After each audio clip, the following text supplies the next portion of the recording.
বালিকা আমাক এনেদৰে চলনা কৰি লৈ আনিল তোমাৰ উদ্দেশ্য কি উদ্দেশ্য মোৰ অতিকে মহান কওঁ শুনা বীৰবৰ মই অখিন ৰাজৰ একমাত্ৰ কন্যা নাম মোৰ হেমা ৰাক্ষসৰ চকৰ নৈ মোৰ পিতৃক বধ কৰি মোক এই পাতালপুৰলৈ লৈ আনিলে পিতৃ সন্তাৰ ওপৰত প্ৰতিশোধ ল'বৰ বাবে মই তোমালোকক এই পাতালপুৰলৈ লৈ আনিলো পূৰ্বতে শিৱই অশ্বকৰ্ণক বৰ দিছিল মৃত্যু তাৰ নহয় সহজে যেতিয়া পৃথিৱীত নৰ নাৰায়ণৰ হ'ব অৱতাৰ তেতিয়া বনবাসী মনুষ্যৰ হাতত তাৰ মিলিব মৰণ এতিয়া তোমালোকে অশ্বকৰ্ণক বধ কৰি মোক মুক্তি দিব লাগিব মোক মুক্তি দিব লাগিব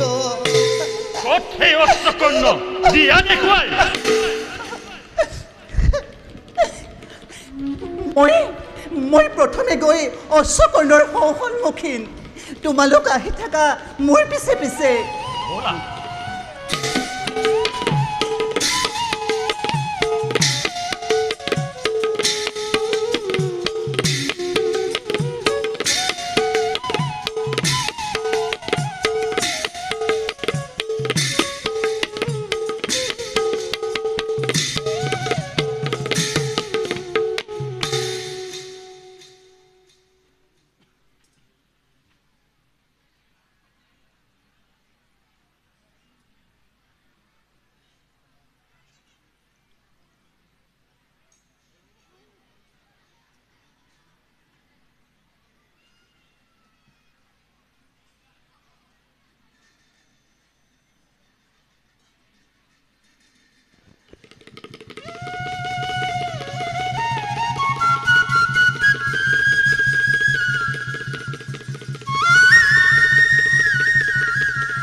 अग्नि प्रज्वलितं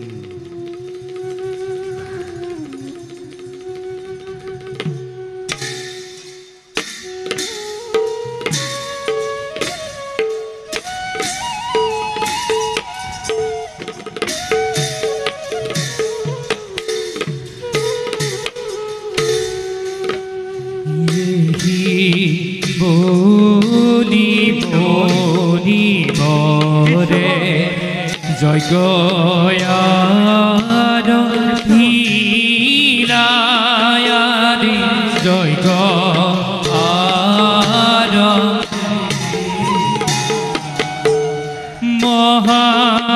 মহাজ্ঞানী ঈশ্বৰ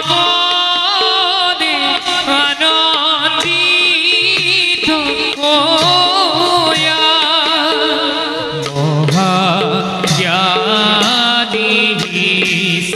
গলে আনন্দিত হইয়া দেখা দেখা হরিজন দৈবর ধ্যান আদি দৈবর ধ্যান রাম হরি রাম হরি বুলা ভজন রাম হরি বুলা ভজন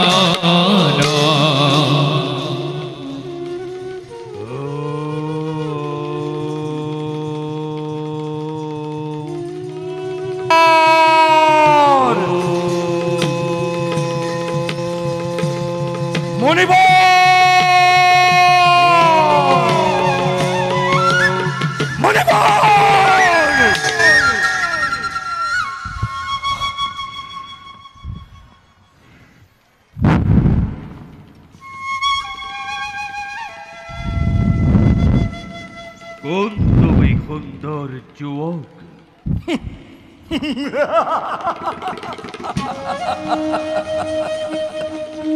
বৈজনাথ ঋষিগুণে জপ করে আনৰ কথা বুজিব তথাপিতো কওঁ শুনক, মই ৰজা কৰ্ণদত্তৰ পুত্ৰ, নাম মোৰ ধুমাক্ষ। অলপ আগতে মোৰ আহাৰ বিচাৰি মন্ত্ৰী ডাঙৰীয়া আহিছিল। আমি মন্ত্ৰীৰ আগত সকলো কথা কৈ পঠিয়াইছো। এয়া দেৱতাক উদ্দেশ্যি কৰা কাৰ্য। ইয়াৰ নৈবেদ্য প্ৰথমে দেৱতাক দিব লাগে। এয়া কেতিয়াও হ'ব নোৱাৰে। অখিৰৰ দেৱতাৰ কাৰণে সাঁচি ৰাখি কি আমাক মৰিবলৈ দিবা? অৱশ্য নহবা কুমাৰ, যজ্ঞৰ শেষলৈ অপেক্ষা কৰা। দেৱতাক নৈবেদ্য অৰ্পণ কৰাৰ পাছতে যি অৱশিষ্ট থাকিব তাকেই তোমাক দিয়া হ'ব। মণিবৰ ৰাজপুত্ৰক অৱশিষ্ট খুৱাবলৈ যোৱাটো আপোনাৰ উচিত নহয়, কাৰণ ৰজাক দেশৰ গৰাকী। গতিকে ৰজাৰ সকলোতে অগ্ৰভাগ পাব লাগিব।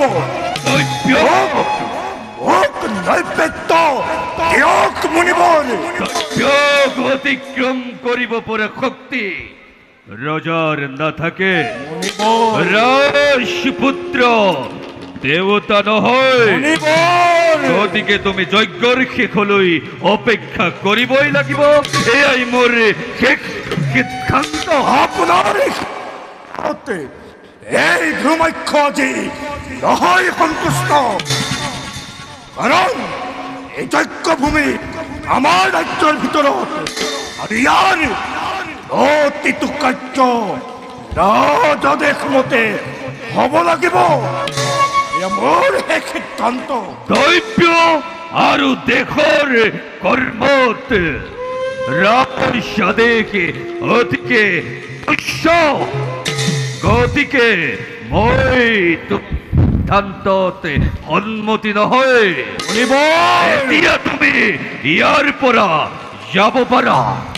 যজ্ঞৰ অগ্ৰভাগ নোলোৱাকৈ মই ইয়াৰ পৰা আঁতৰ নহওঁ। যজ্ঞ কৰি মই মোৰ ইচ্ছা পূৰণ কৰি হেৰিম। মোৰ সপ্ত শক্তিকে জগাই নতুলিবা, অন্যথা গোটেই জীৱনে ইয়াৰ ফল ভোগ কৰিব লাগিব। তেন্তেহে হওক, অন্তেক উপেক্ষা কৰক।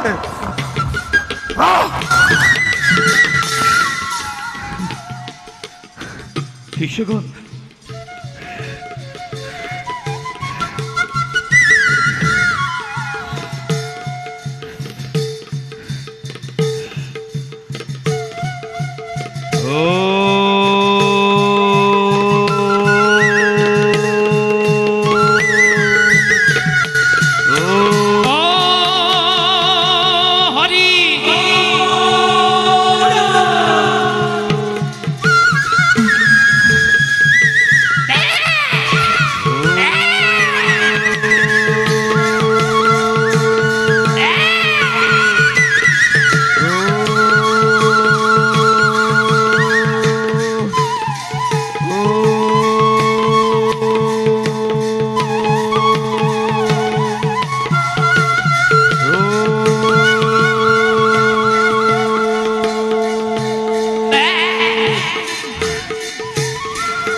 বুজিছো,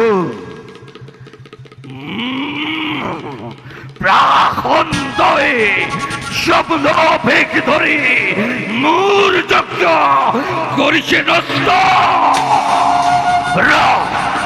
সন্দেহ অপেক্ষা কৰ, ইয়াৰ ফল পাপি হাতে হাতে।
পৰিচয় দে, নহলে ব্ৰহ্ম শক্তি ভস্ম কৰে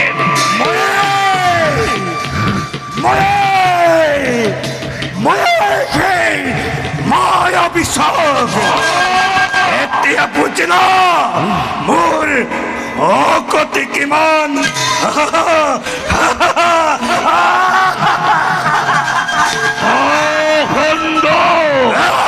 আৰু মোৰ সহ্য নহয়।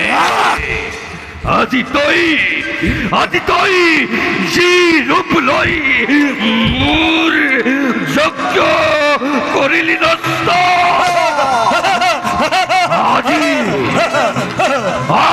আজি অন্তে তোৰ মুখ বন্ধ। হব সেই সাগি আকৃতি তোৰ ক্ষুদ্ৰ শৰীৰ বিকাল দুৰাচৰণ ৰাক্ষসৰ দৰে হও আজি হন্তে নাম হব তোৰ গোলাশ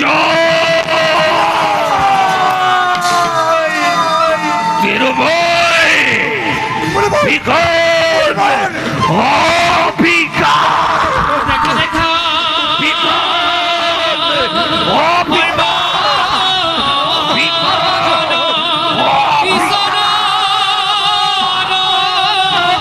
লীলা ক্ৰোধান্বিত হইয়া দেখি অভিশাপ দিলা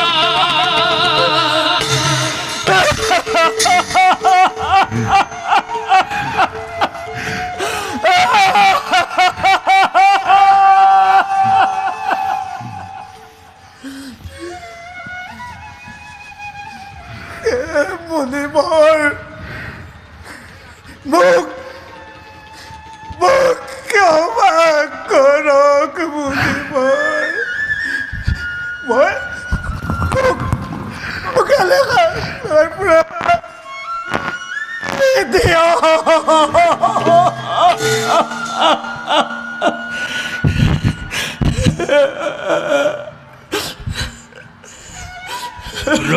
ব্ৰহ্মসাপ কদাপিতো নহয় খণ্ডন তথাপিতো তোক দি যাম আজি মই মুক্তিৰ উপায় যিদিনাই ভগৱন্তৰ সবে সন্মুখ ৰণতে হবি অৱতীৰ্ণ সেইদিনাই যজ্ঞৰে এটি ধূপ কাঠিয়ে দিব ভগৱন্তই মুক্তি দা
অগস্তিৰ সাপত ধৰ্মক্ষণ সলনি আজি মই দুৰ্দান্ত ৰাক্ষসলৈ হলো পৰিণত আজি মই ৰাজ্যলৈ ঘূৰি যোৱাৰ কোনো প্ৰয়োজন নাই আজি মোৰ পিতৃ নাই আজি মোৰ মাতৃ নাই মই এটা দুৰ্দান্ত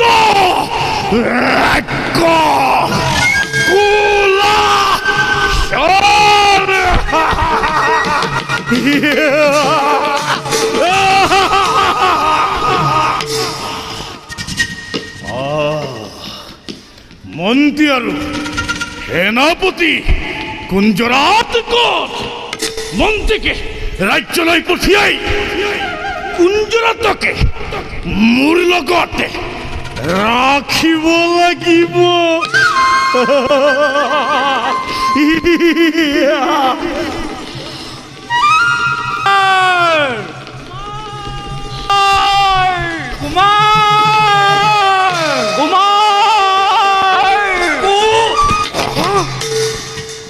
কোন তোমালোক?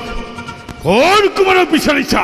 আমি কৰ্ণ দত্ত ৰজাৰ পুত্ৰ ধৰ্মাক্ষক বিচাৰিছো। কৰ্ণ দত্ত পুত্ৰ ধৰ্মাক্ষৰ নাই? কি নাই? ধৰ্মাক্ষৰ মৃত্যু ঘটিছে। কুমাৰৰ মৃত্যু ঘটিছে? মৃত্যু ঘটিছে। সেয়া কেতিয়াও হ'ব নোৱাৰে। অগস্তি আশ্ৰমলৈ অন্ন বিচাৰি অহাৰ কুমাৰৰ কেতিয়াও মৃত্যু হ'ব নোৱাৰে। মই যি কৈছো সেয়াই সঁচা। মন্ত্ৰীদেৱ, মহাৰাজক পুত্ৰ বিয়োগৰ বাৰ্তা কি বুলি দিমগৈ? যদি কুমাৰৰ মৃত্যু ঘটিছে তেনেহ'লে তেওঁৰ মৃতদেহ ক'ত? মৃতদেহ ক'ত? মৃতদেহ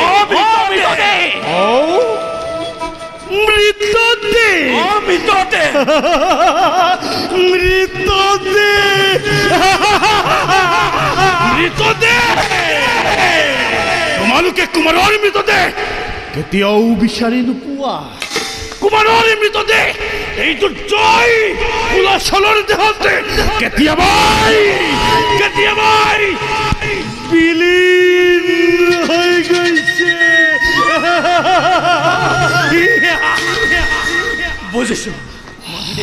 বুজিছো সেনাপতি। কুমাৰ ধৰ্মাক্ষ এই কুলাচল দানৱলৈ হল পৰিণত। কুলাচল ব'লা ৰাজ্যলৈ উভতি যাওঁ ব'লা। ৰাজ্যলৈ? ৰাজ্যলৈ। ৰাজ্যলৈ? ৰাজ্যলৈ। ৰাজ্যলৈ? ৰাজ্যলৈ। ৰাজ্যলৈ? ৰাজ্য মোৰ কোনো ৰাজ্য নাই। মই কুলাচল। মই মোৰ নিজৰ ৰাজ্যত থাকিম। কুলাচল মন্ত্ৰী ডাঙৰীয়া, আপুনি নিজ ৰাজ্যলৈ ঘূৰি যাওক। আৰু সেনাপতি কুঞ্জৰাট, কুমাৰ আজিৰ পৰা তুমি মোৰ লগত থাকিবা। কুলাচল। কুঞ্জৰাট, হয়, কোনো কথা নাই। মোৰ আদেশ, আপুনি নিজ ৰাজ্যলৈ ঘূৰি যাওক। যাও কুলাচল।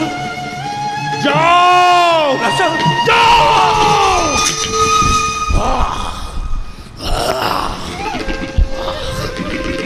কুঞ্জৰাট,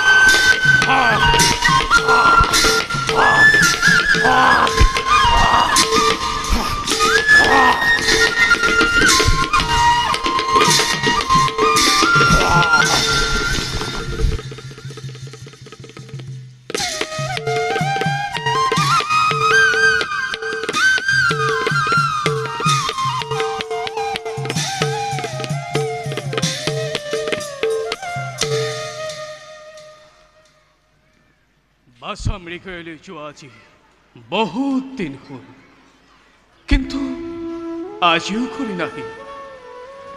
আনফালে মন্ত্ৰী আৰু সেনাপতিৰো কোনো খবৰ নাই। যিমানেই দিন বাগৰিছে সিমানেই মোৰ চিন্তাও বাঢ়িব লাগিছে।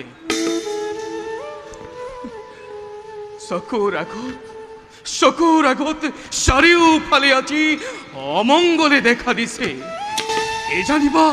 কি জানিবা তেওঁলোকৰ কিবা বিপদ হৈ। মন্ত্ৰীদেৱ, মহাৰাজ, মন্ত্ৰীদেৱ, আপুনি অকলে বাছা আৰু সেনাপতি ক'ত?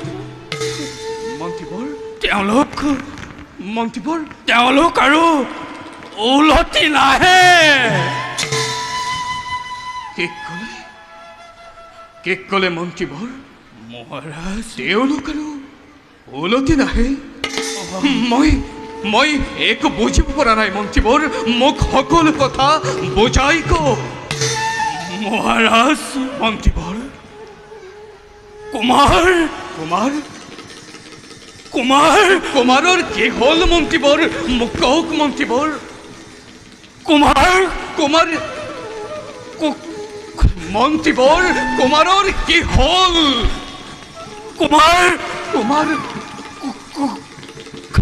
কুমাৰৰ মন্ত্ৰীবৰ কুলাচল দানৱলৈ হল কৰিল।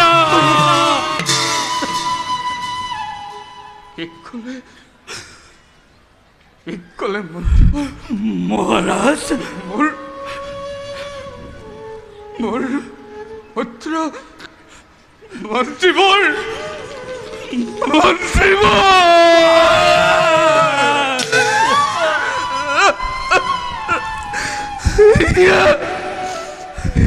আপুনি মোক কি শুনালে মন্ত্ৰীবৰ? কি শুনালে? হে প্ৰভু,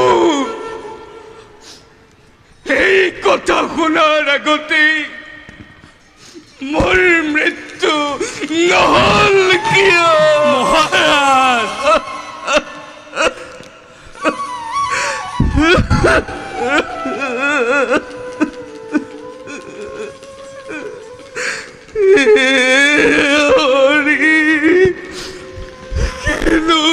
মহাৰাজ কপালে লিখিলা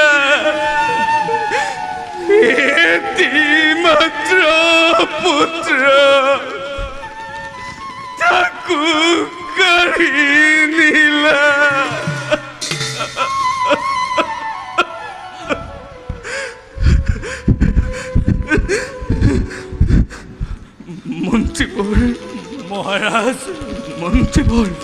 মহাৰাজ মোৰ পুত্ৰ সৌভাগ্যই অগস্তিক কি অপৰাধ কৰিছিল? মহাৰাজ শুনক মহাৰাজ, মন্ত্ৰীবৰ পুত্ৰ ধুমাক্ষই ভোকত আতুৰ হৈ অগস্তিক অন্ন বিচাৰিছিল। অগস্তিয়েহে অন্ন দিবলৈ অমান্য হোৱাত কুমাৰে যজ্ঞ ধ্বংস কৰে আৰু অগস্তিয়ে খঙত কুমাৰক কুলাচল দানৱলৈ কৰিলে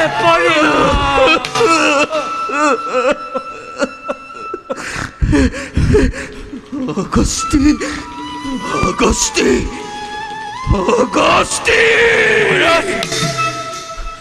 মোৰ পুত্ৰক তই অভিশাপ দি দানৱলৈ কৰিলি পৰিণত।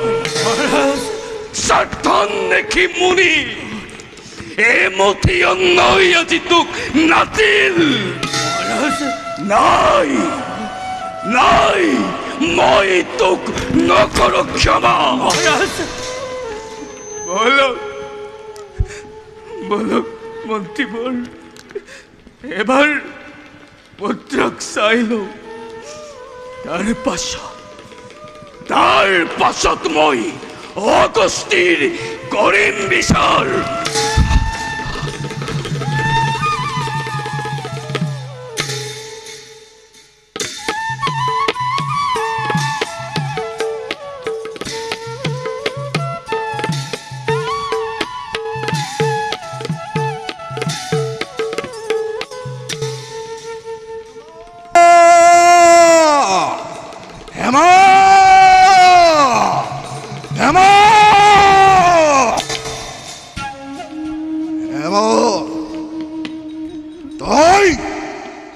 তই আজি কলৈ গৈছিলি?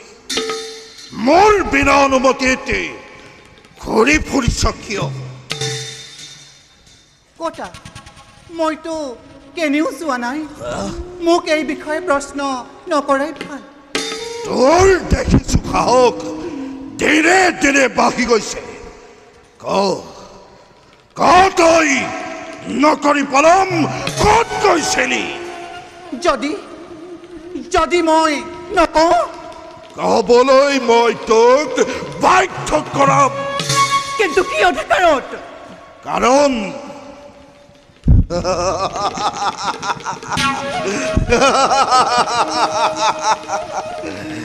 কাৰণ তই মোৰ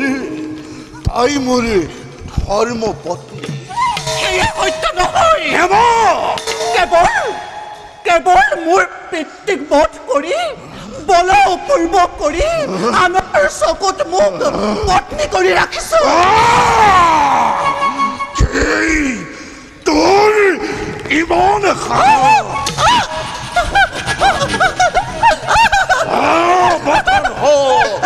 পাপিষ্ট আজি মই তোৰ জীৱন শেষ কৰিম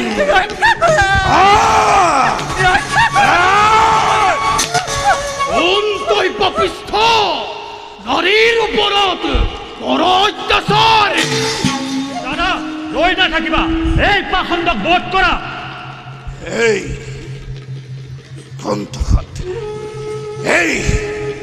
এই পাতালপুৰীত সোমালি কেনেকৈ নাজাননে বিশ্ববিদ্যালয় অশ্বকৰ্ণময় এই আজি তহঁতৰ ৰক্ষা নাই দেখুৱাম তহঁতক মৰণৰ পথ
এবাৰ দেখা দিয়া বাসা মই তোৰ পিতৃ মোৰ কাকলয়া বাসা মোৰ কাকলয়া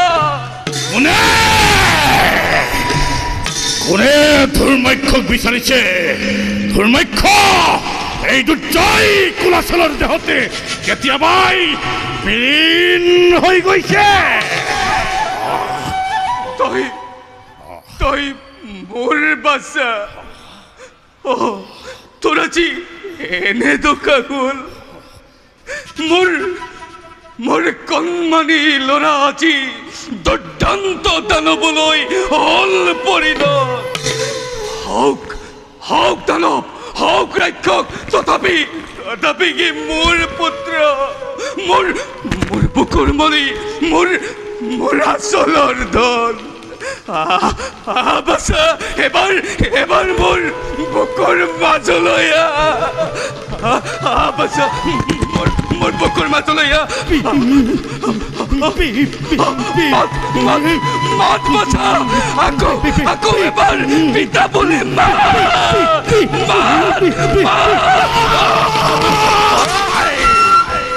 মোৰ কোনো পিতৃ নাই মোৰ কোনো মাতৃ নাই মই কুলাচল মই এটা দুৰ্দান্ত নহয় কুলাচল, তেনেকৈ ক'ব নাপায়। ব্যক্তিৰ কথা পালন কৰাটো পুত্ৰৰ কৰ্তব্য।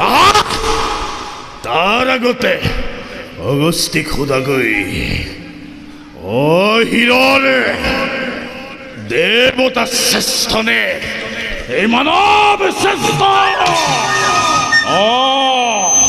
এই মানৱ শ্ৰেষ্ঠ। মই এতিয়া আহিলো।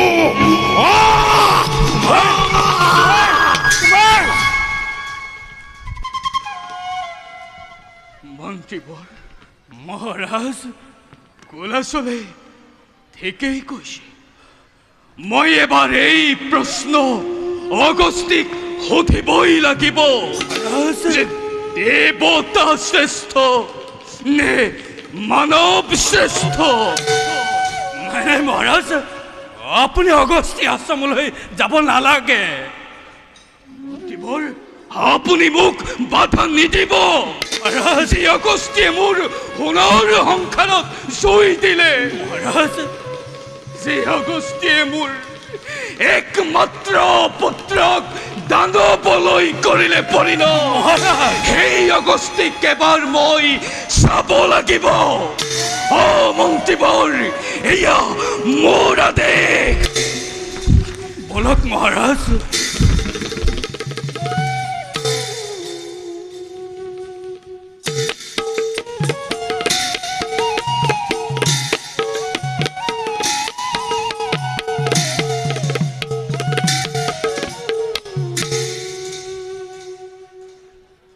হে ভীমাৰ্জুন, অশ্বকৰ্ণ ইমান সহজে নমৰে। তাৰ মৃত্যু ৰহস্যপূৰ্ণ। এই ৰহস্য তুমি জানানে? জানো। ভগৱান বিষ্ণুৱে যেতিয়া বৰা অৱতাৰ ধৰি হিৰণ্যাক্ষক বধ কৰিছিল, তেতিয়া তেওঁ সেই প্ৰকাণ্ড গদা এৰি থৈ যায় এই পাতালপুৰীত। শিৱৰ বৰত বলিয়ান সেই অশ্বকৰ্ণক সেই গদাৰে হত্যা কৰিব পৰা যাব। কিন্তু এই গদা দাঙিবলৈ প্ৰথমে বৰাৰূপী বিষ্ণুক সন্তুষ্ট কৰিব লাগিব। যেতিয়া তেওঁ অনুমতি দিব, তেতিয়াহে এই গদাৰে অশ্বকৰ্ণক বধ কৰিব পাৰিবা। আহা ভাই দাদা, আমি বৰা বিষ্ণুক সন্তুষ্ট কৰোঁ। বলক দাদা।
উঠা ভীমাৰ্জুন, তোমালোকৰ স্তুতিত মই পৰম সন্তোষিত।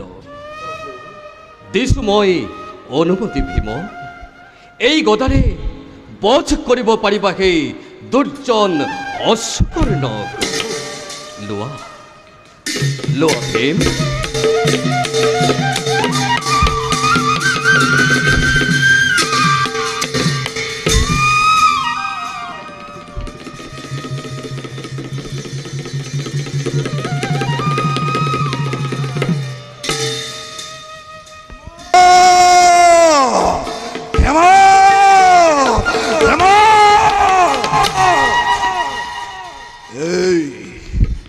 তহঁতে তেতিয়াও পলাই যোৱা নাই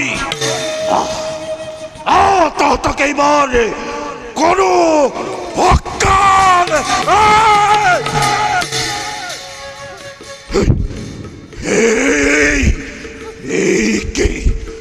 বৰা বিষ্ণু গদা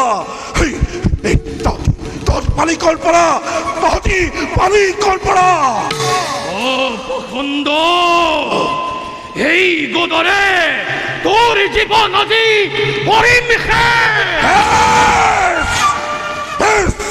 তন্ত্র ধরস্ত নকরি পলাম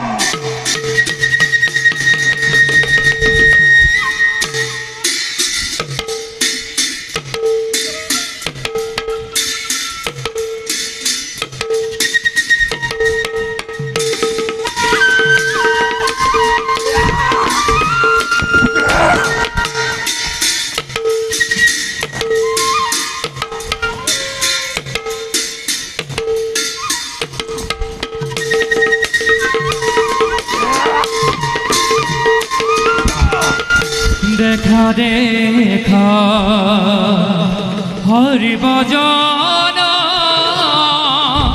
দৈবর ভক্ত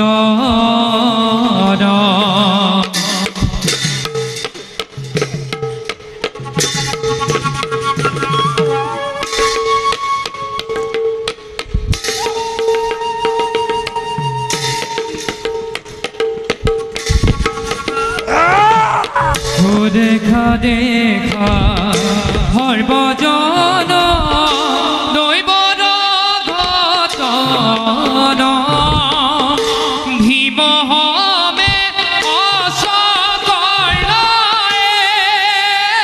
ঘুর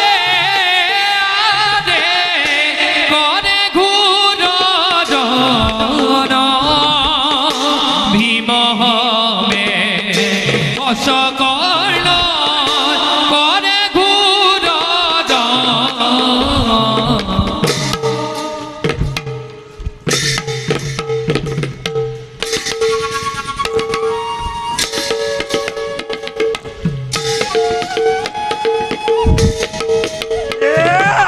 ঘুর হিমতে অসকল ভূমিত রাম হরি রাম হরি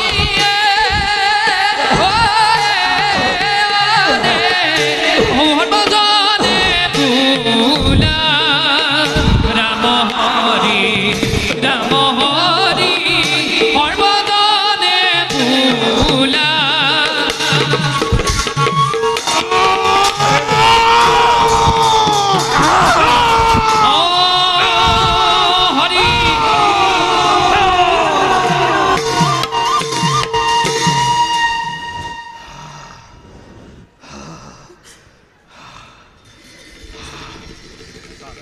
ভাই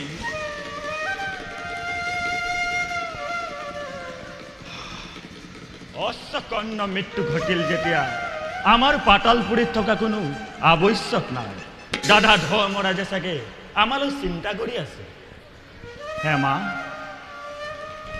হেমা হেমা বীৰপুৰ ব'লা আমাক পৃথিৱীলৈ যাবলৈ বাট দেখুৱাই দিয়া হে বীৰপুৰ বিদায় বেলাত মোৰ এই ক্ষুদ্ৰ মালাধাৰী কৰগ্ৰহণ এয়া কেনেকৈ সম্ভৱ তুমিতো অশ্বকন্যৰ পত্নী তেনেস্থলত তার ভাবে কোনো চিন্তা নকরিবা অর্জুন হেমাকে তুমি পত্নী রূপে করা গ্রহণ বর্তমান হেমা গৌরীর লগত থাকিব যেতিয়াই হস্তিনাতে ধর্মরাজ রজা হব তেতিয়াই হেমাকে গতাই দিম যেতিয়াই ধর্মরাজ হস্তিনাতে রজা হব তেতিয়াই হেমাকে গতাই দিম হে প্ৰভু তোমাৰ ইচ্ছাই পূৰ্ণ হওক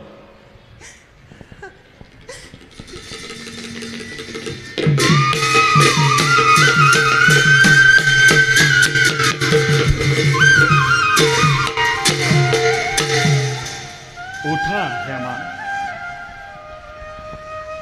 দৈব্যই লিখন কোনো নোৱাৰে খন্দাব ব'লা এতিয়া আমাক পৃথিৱীত থৈ আহাগৈ। বলক না।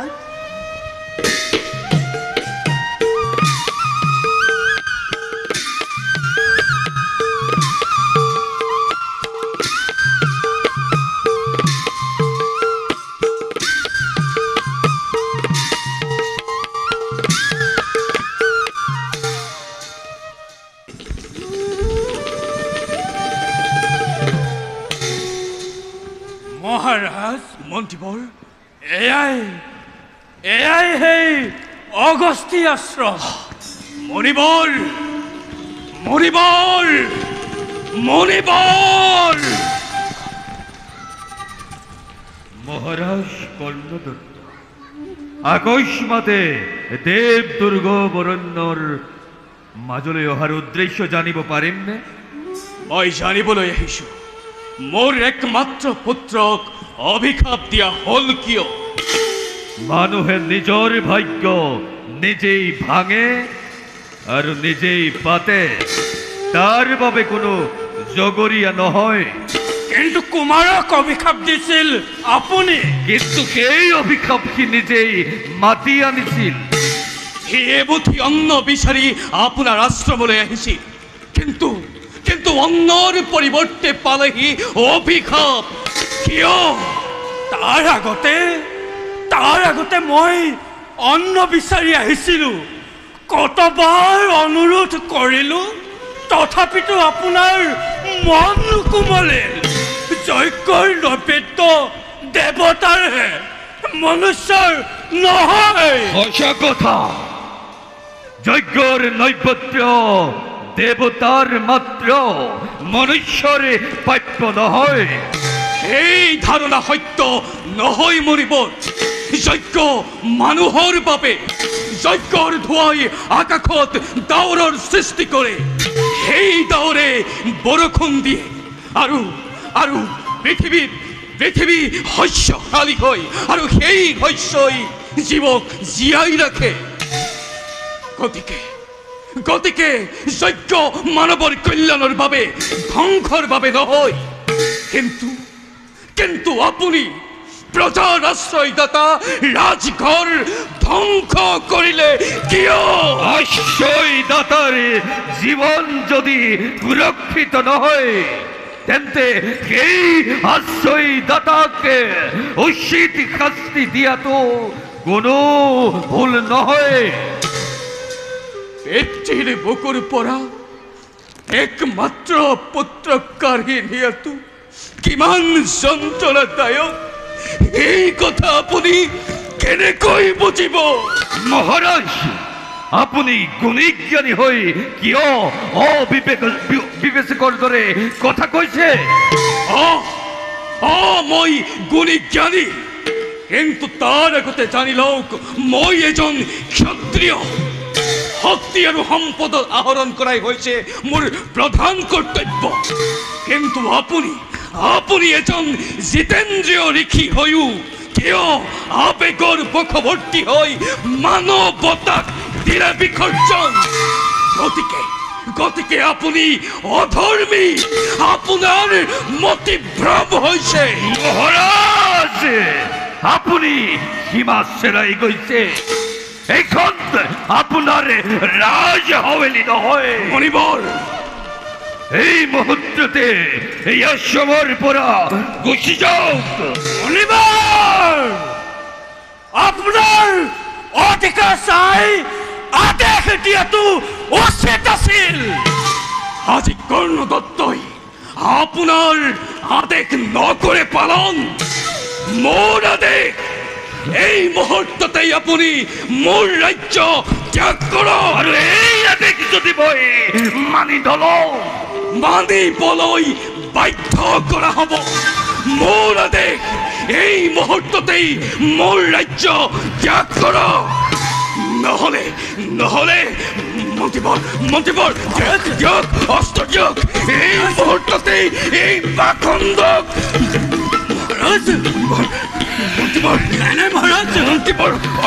এই ৰেখা একোতো ভিতৰলৈ নাহিব, অন্যথা বিপদ জানিব নিশ্চয় মই যদি আগবাঢ়ো ব্ৰহ্ম সাপতে প্লটিত হবা তেন্তে সেয়ে হওক মহাৰাজ এখোজোৱাক নাবাঢ়িবা মন্ত্ৰীবৰ মোৰ গতে যিকোনো ৰোধ কৰিব নোৱাৰে মন্ত্ৰীবৰ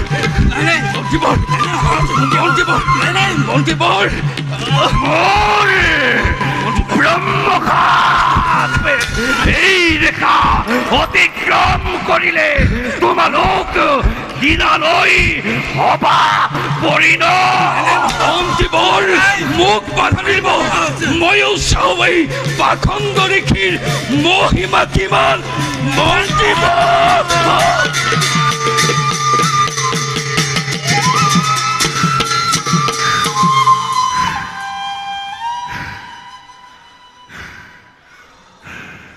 কওক মণিবৰ এই সাপৰ পৰা কেনেকৈ মুক্তি পাম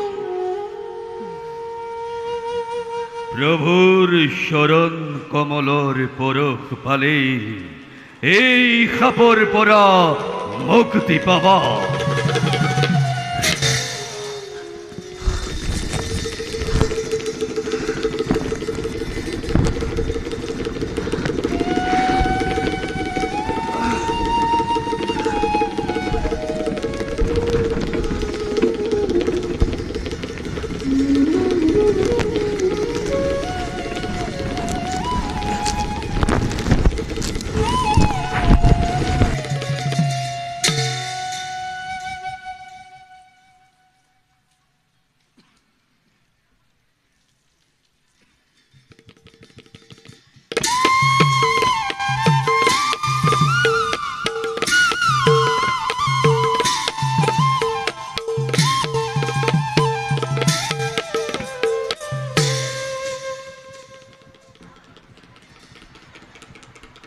ভাইহঁত দাদা ভীম আৰু অৰ্জুন এতিয়াও ঘূৰি নাহিল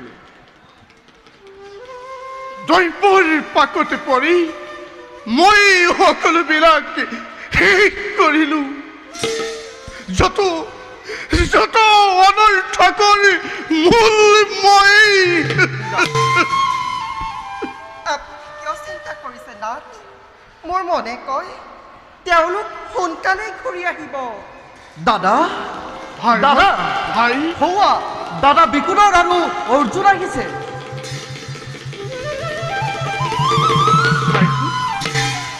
দাদা ভাই আমাৰ সেৱা গ্ৰহণ কৰক ওঠা ভাইহঁত ইমান দিন তোমালোক ক'ত আছিলা দাদা ভাই এক আচৰিত কন্যাই আমাক পাতাল পুলিলৈ হৰণ কৰি নিছে তাৰ পাছত কি হ'ল নাথ আমি বৰা বিষ্ণুক সন্তুষ্ট কৰি অশ্বকৰ্ণ নামক দুজন অসুৰক বধ কৰিলোঁ প্ৰভু নাৰায়ণহে সেই বিপদত ৰক্ষা কৰিলে অনেক শত্ৰুজাৰ ভগৱান সহায় পায় বাৰু ভাইহঁত দাদা এতিয়া আমি অন্য বনে গমন কৰোঁ বলক দাদা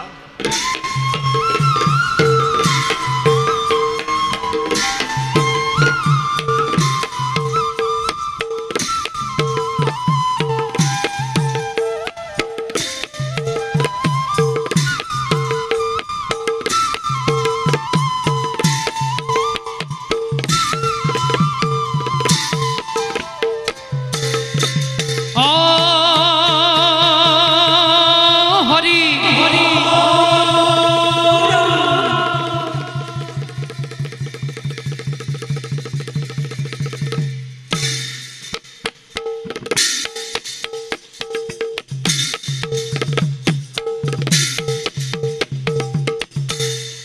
আৰে হভা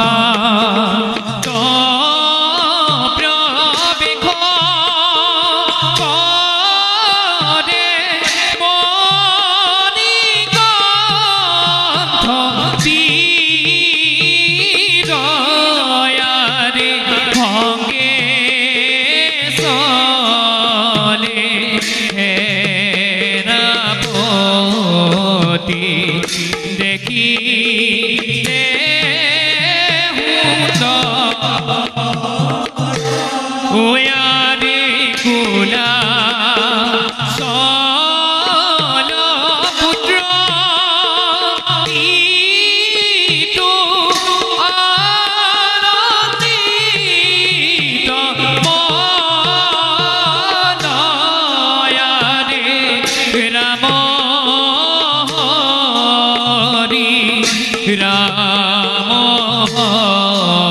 ৰে বোলা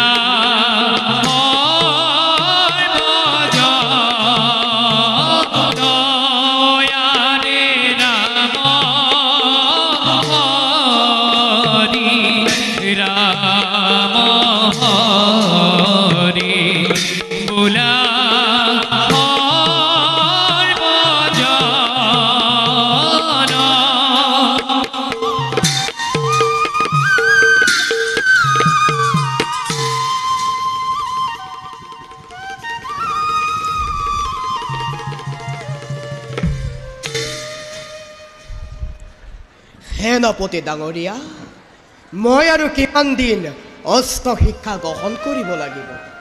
প্ৰচলিত যিমানবোৰ শিক্ষা প্ৰায় শেষ হৈ আহিছে। নানা বীৰৰ লগত নানা অস্ত্ৰ চালনা শিক্ষা গ্ৰহণ কৰিব লাগিব। সেই সকলোখিনি শিকোৱা ভাৰ মোৰ পিতৃয়ে আপোনাৰ ওপৰত দিছে। এৰা মহাৰাজে মোক কৰিছে আহ্বান, এই হেতু মহাৰাজৰ আদেশ মই নতশিৰে পালন কৰিবই লাগিব। হোৱা হোৱা মহাৰাজ আহিছে। আমাৰ সেৱা গ্ৰহণ কৰিব। সেনাপতি মহাৰাজ, সেনাপতি, মোৰ বাছাই সকলো শিক্ষা ভালদৰে পাইছেনে? হয় মহাৰাজ, মোৰ সম্ভৱপৰ সকলো শিক্ষাই মই দিছো কুমাৰক।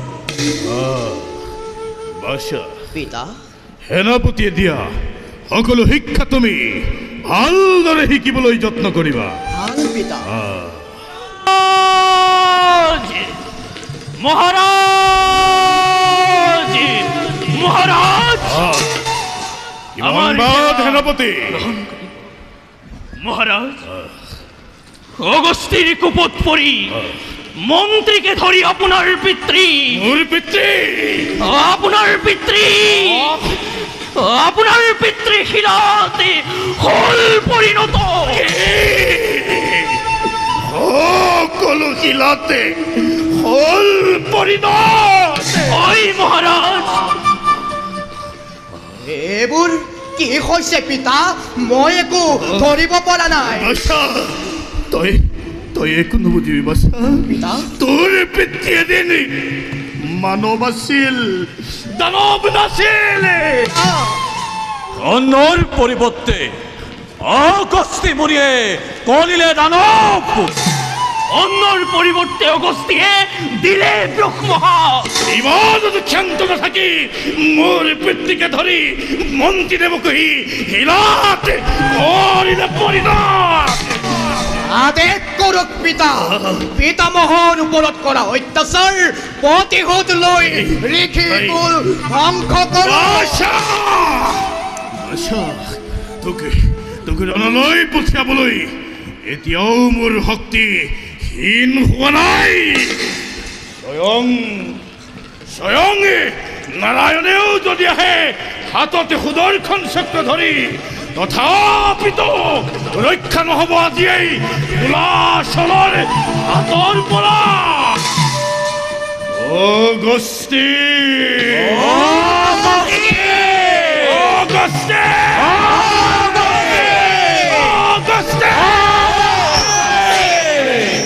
তই মোকে শাপ্তি ভাল কাম নকৰিলি। তোকে শেষ কৰিবৰ বাবে আজিয়েই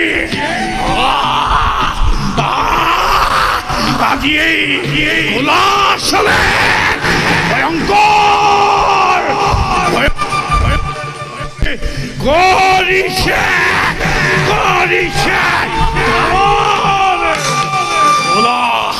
বলা বিগত অলক পিতা।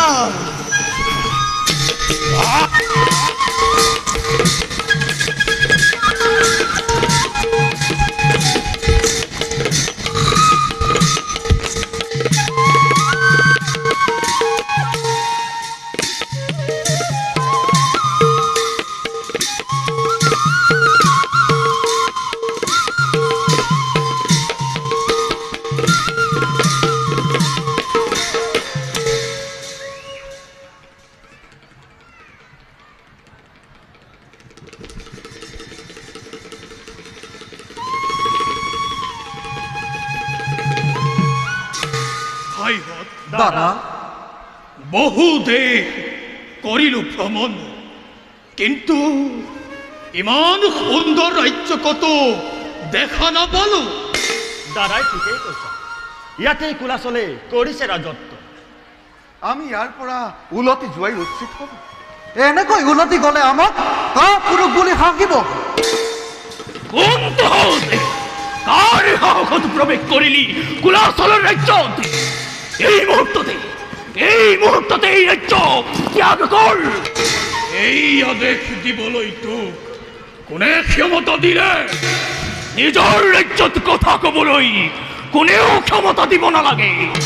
যদি সেই ক্ষমতা কাহিনীয়া হয়, মৃত্যুৰ আগতে এয়া নহয় সম্ভৱ। তেন্তে তাৰে ব্যৱস্থা কৰা হওক। তেন্তে এয়া হওক।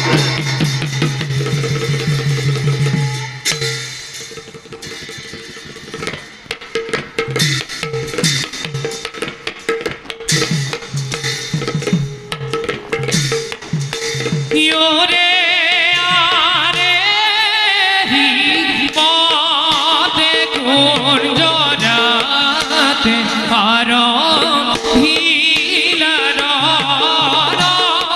ane maharudhe dudhakane harila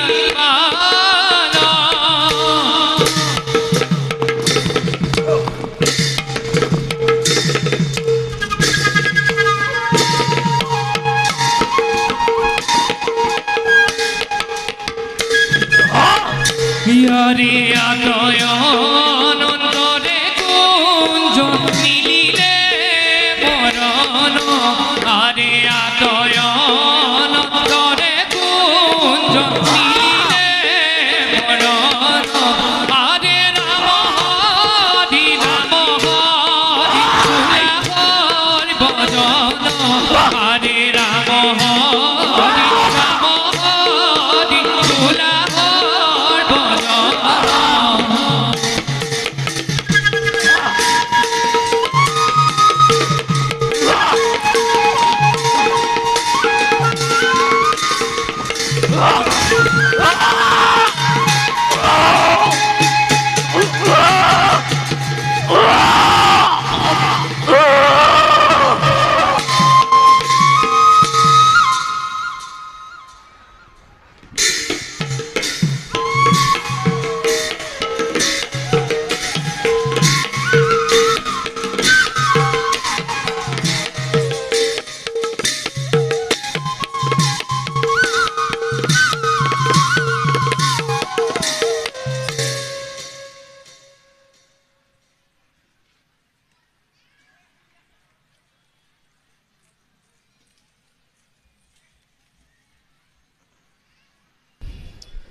কি আচৰিত ঘটনা! যে কুলাচলৰ ভয়তে স্বৰ্গৰ দেৱতা মৰ্ত্যৰ মানৱে পাতালৰ বাসুকী হয় কম্পমানে। স্থলতে সামান্য পৰিচয় মোৰ ৰাজ্যতে কৰে অত্যাচাৰ নাই আৰু মোৰ সহ্য নহয়।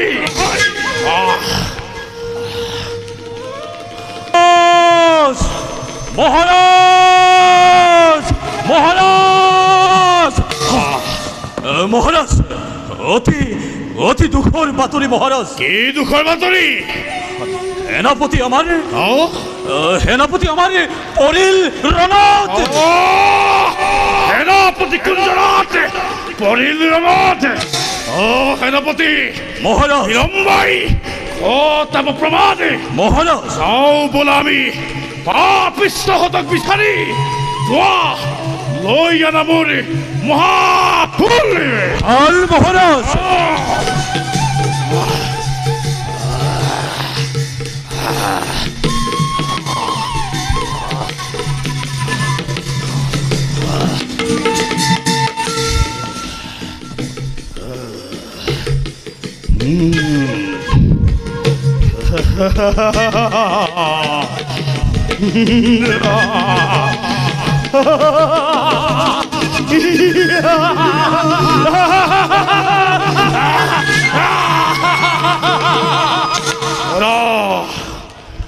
করা হবে জয়ধ্বনি, মেদিনীকে পাই।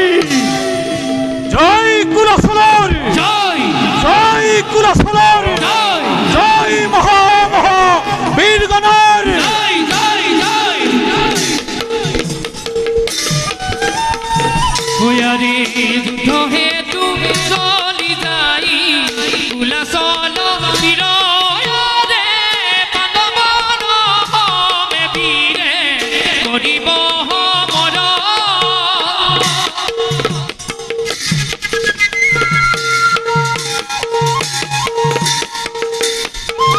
হেন জানি নললোকে এৰিয়াৰ কাম সামাজিক নৰে লাগি বোলা ৰাম ৰাম।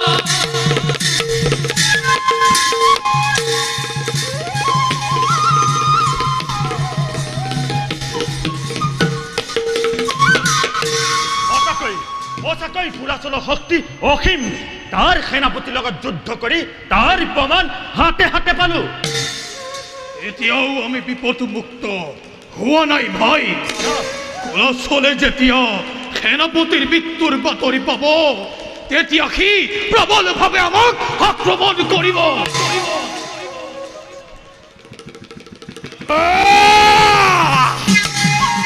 তহঁতেই নেকি পাণ্ডুপুত্ৰ? আক্ৰমণৰ বাবে সাজু হোৱা। প্ৰথমে জানিব পাৰোনে কিহৰ বাবে তহঁতি মোৰ সেনাপতিকে কৰিলি হত্যা? দুষ্টজনক নিধন কৰাটো কোনো দুখৰ কথা নহয়। দাদা আৰু যজ্ঞখিনি তোমালোকে স্থান কৰা পৰিত্যাগ। আমি পাখণ্ড কুলাচলক বধ কৰি এই অৰণ্যত শান্তি স্থাপন কৰোঁ। না বাও বাহু বাও চৈক্য মোৰ লৰিছে হ'বনে? ভাবি মনত কিবা যেন ঘটিব বিপদ। হয় নাই কৃষ্ণা, বকাসুৰ অষ্টকন্যাতকৈ কোনো ডাঙৰ বীৰ নহয় কুলাচল। দাদা তোমালোক যোৱা। কুলাচল যুদ্ধতে আমাৰ হমে। বেশ কথা, এ যুদ্ধ।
মোক এৰি তহঁতি পালাই গলি।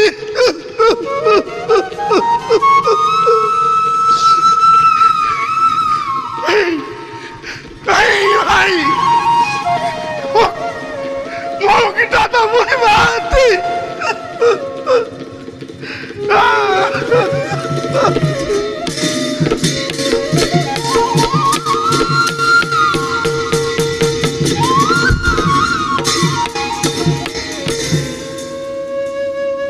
দাদা ধৰ্মৰাজ, দাদা ধৰ্মৰাজ, ওঠা দাদা ধৰ্মৰাজ।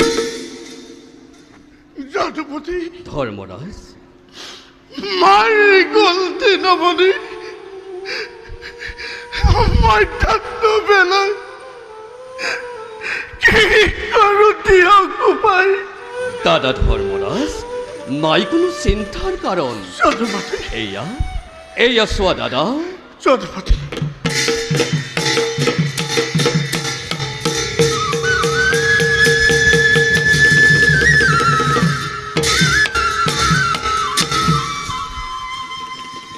ভাইহঁতে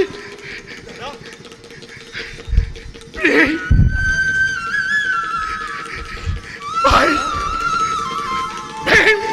দাদা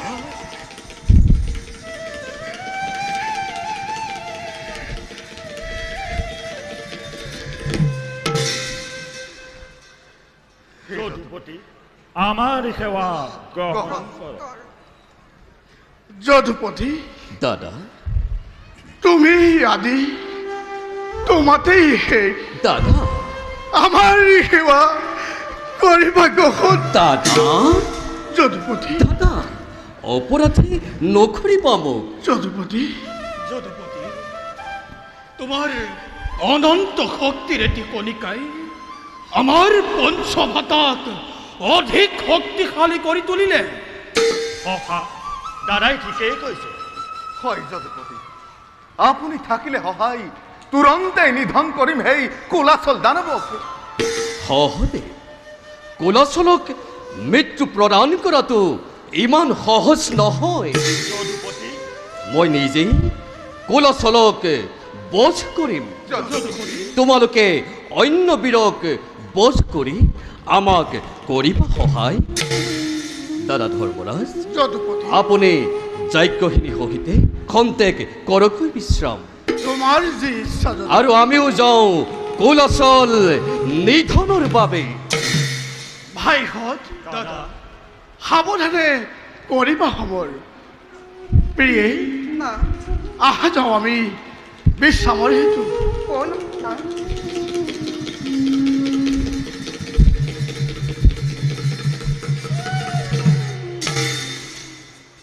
বল কৃষ্ণ দিয়াক হবে জয়ধ্বনি মেদিনী কোপাই। জয় যদুপতি কৃষ্ণ জয়। জয় দাদা ধর্মরাজ জয়। জয় মহামহাবীৰগণৰ জয় জয় জয়।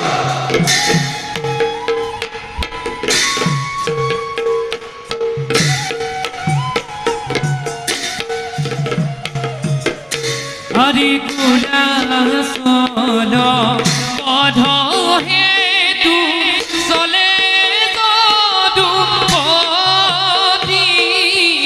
ভঙ্গে চলে পাণ্ডুৰ নন্দন অতি মহাপতি।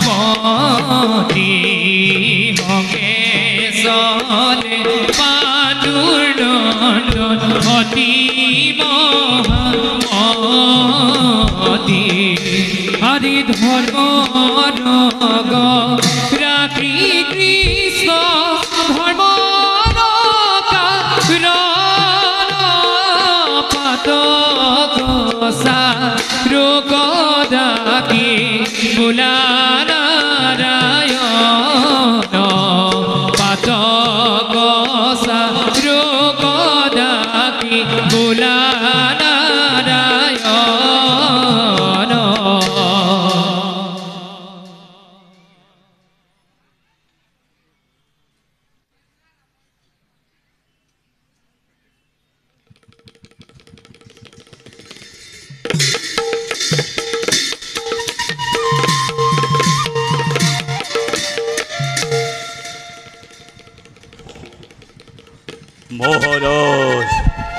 কুলাশলে ৰাজ্যৰ ভাৰ মোৰ হাতত কৰিছে অৰ্পণ। চাওঁ বাৰু স্বৰ্গৰ দেৱতা মৰ্ত্যৰ মানৱ আৰু পাতালৰ বাসুকীও মোক পৰাস্ত কৰি কিদৰে ৰাজ্যত কৰিব প্ৰৱেশ। হোৱা এইফালে কোনোবা আহিব লাগিছে।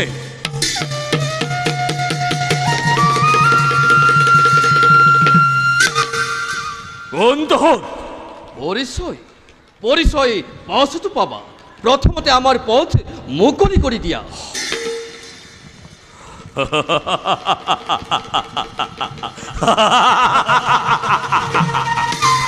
মোৰ শৰীৰত এক বিন্দু শুনি থকা পৰ্যন্ত মই পথ মুকলি কৰি নিদিওঁ। তেন্তে হে হওক জনাবি কোবৰ, এই দুষ্টক বধ কৰি পথ মুক্ত কৰা। জীবৈক্য যদুপতি নৰধম তুলি ললু এই দুৰ্জয় গদা পাৰ যদি আত্মৰক্ষা কৰ।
সেনাপতি কোন তহঁত? সেনাপতিৰ প্ৰতিফল পাবি হাতে হাতে। দে যুদ্ধ নকৰি পালন। এই বান জুড়িলু ধন। শান্ত হোৱা সখা। কুমাৰ মই কৃষ্ণ।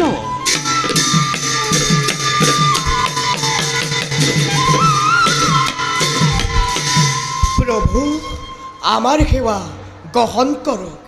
কিবা হেতু আগমন এই স্থানে?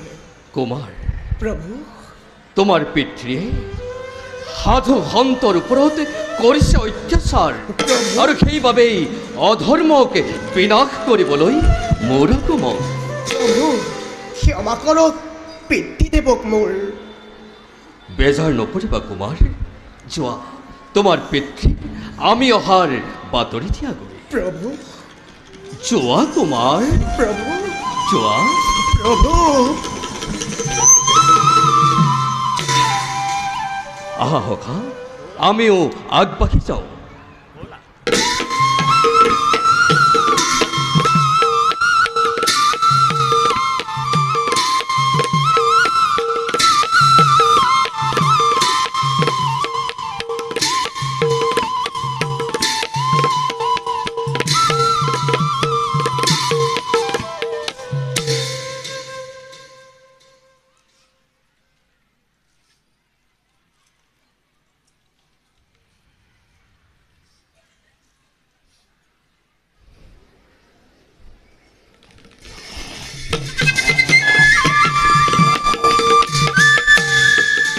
পঞ্চাননৰ পৰা মই কোনো সংবাদ নাপালো। পুত্ৰ মণিকণ্ঠ এতিয়ালৈকে ঘূৰি নাহিল। কি কৰো মই? যিমানেই মই মুক্তিৰ পথ বিচাৰিছো সিমানেই মোৰ পথ হৈছে অৱৰোধ। পিতা পিতা বাছা পিতা পঞ্চাননক পিতা পঞ্চাননক হত্যা কৰিলে। পিতা পঞ্চাননক হত্যা কৰিলে কোন দুৰাত্মা? স্বয়ং যদুপতিৰ লগত চাৰিজন বনবাসীয়ে। কৃষ্ণ কৃষ্ণ কৃষ্ণ! পিতা কৃষ্ণহমে যুদ্ধ নকৰা কদাপি। তেওঁ জগতৰ ঈশ্বৰ। কি জগতৰ ঈশ্বৰ? তথাপিতো ৰক্ষা নহব আজি কুলাচলৰ হাতৰ পৰা। কৃষ্ণ কৃষ্ণ! ধৈৰ্য ধৰক পিতা, মই আপোনাৰ চৰণত ধৰিছো। কৃষ্ণহমে যুদ্ধ আপুনি নকৰিব। আঁতৰ হওক পিতা, আঁতৰ হওক পিতা পিতা কৃষ্ণ কৃষ্ণ কৃষ্ণ! পিতা পিতা আই আই!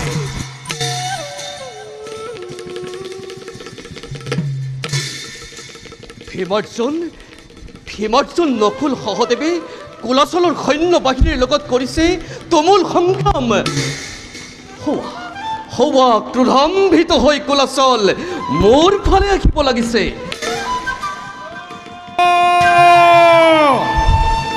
কৃষ্ণ কৃষ্ণ! কিয় তই বনবাসীৰ সহায়তে মোৰ ৰাজ্য কৰিছ আক্ৰমণ?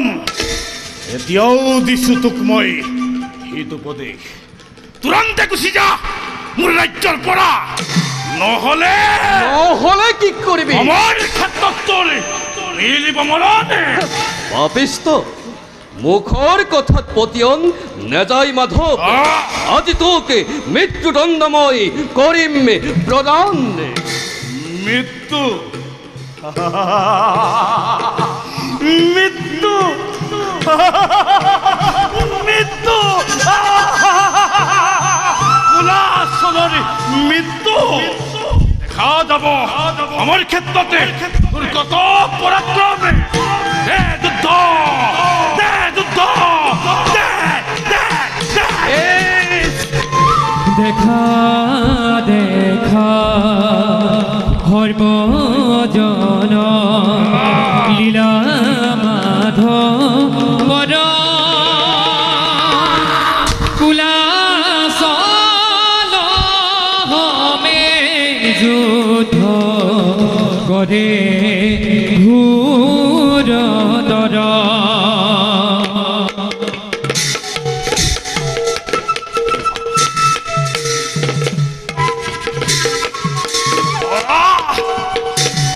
হৰি দেখা দেখা সৰ্বজন লীলা মাধৱৰ কুলাচলহমে যুদ্ধ কৰে ঘোৰতৰ। আৰে কুলাচলহমে যুদ্ধ কৰে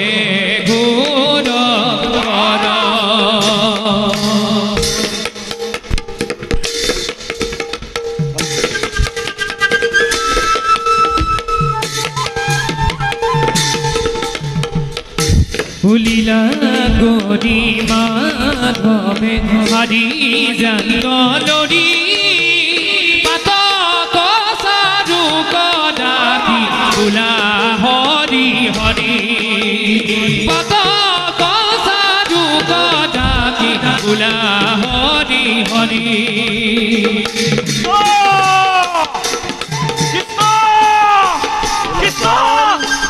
কুলাচল কুলাচল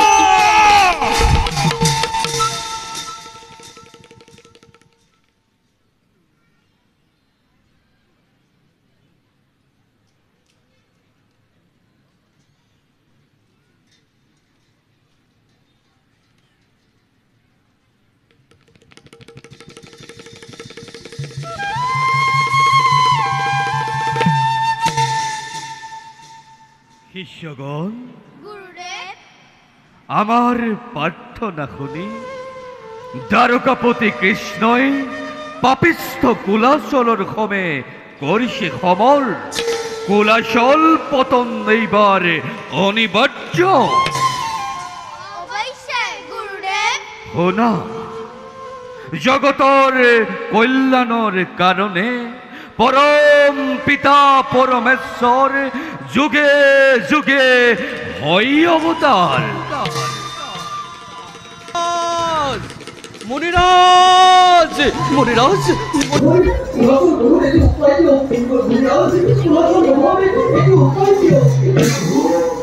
তুমি জগতর গড়াকি মরিষা সারদা মুনিরাজ ভাবিলো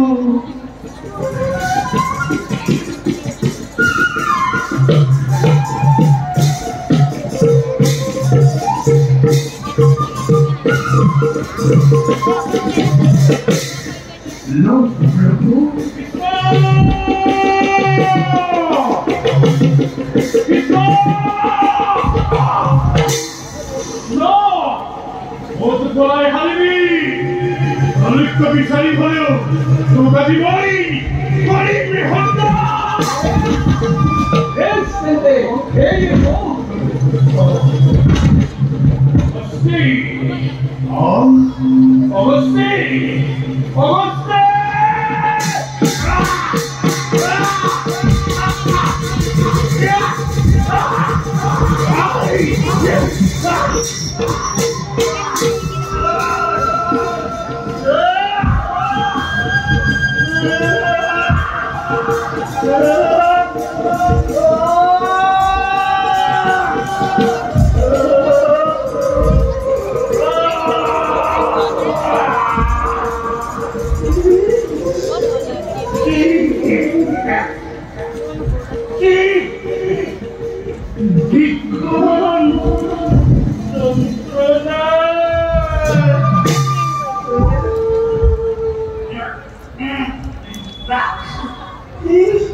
Viday!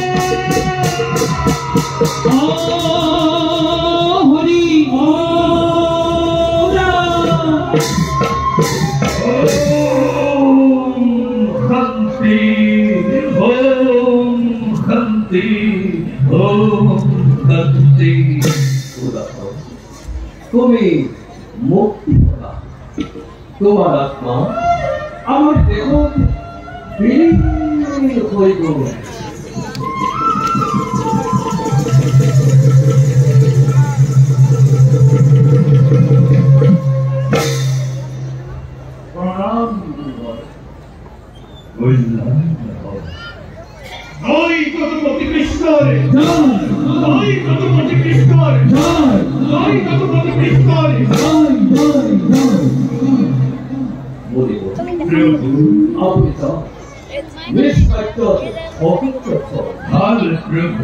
আর আমিও যাও নিজেদের হিসাবে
Rama Krishna